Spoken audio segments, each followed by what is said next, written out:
Hello, police officer. What kind of a pirate are you? Huh? What?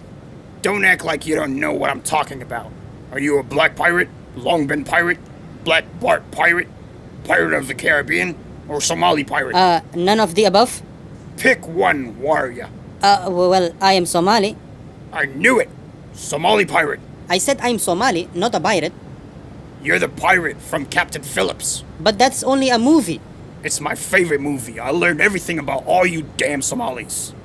But the real Somali is different. A pirate is always a pirate, and I can smell it when I see one. Come here.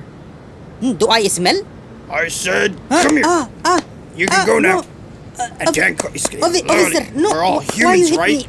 me? Damn Somalis. عدانك iska ilaali.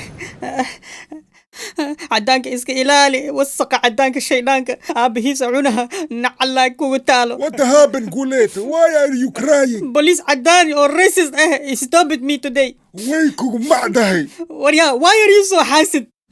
Cadaanka ma rabta inuu madaxa ku salaaxo. Yes, waa iska jeclaalahay. A little bit. Cadaanka wuxuu yiri, what goes around comes around. What do you mean? wasaq yow. Well, back in the days, I saw you slapping Will or Maskeen. You call him Jarer, Sanwain, Afrikaan. That is different, Waryaa. You are a racist with your own people. Waryaa, I'm not a racist.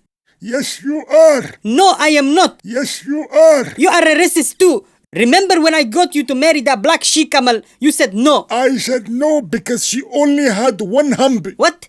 How many humps do you want? At least 5 humps a day. What does 5 tour have to do with the day? As long as you are human, you will never understand.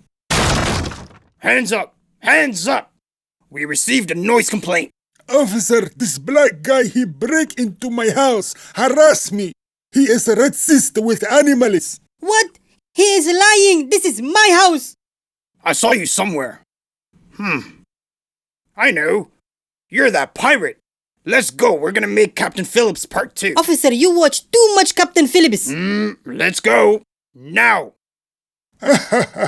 مع sonkor على شاهي. So joke ninkii laga waayo, so jifa laga hela. You call your own people Jarer. What do you expect from Adanka? If you don't like our videos, please give us a beautiful thumbs down. And leave us the best negative comments. Du'an idinku dareenaa.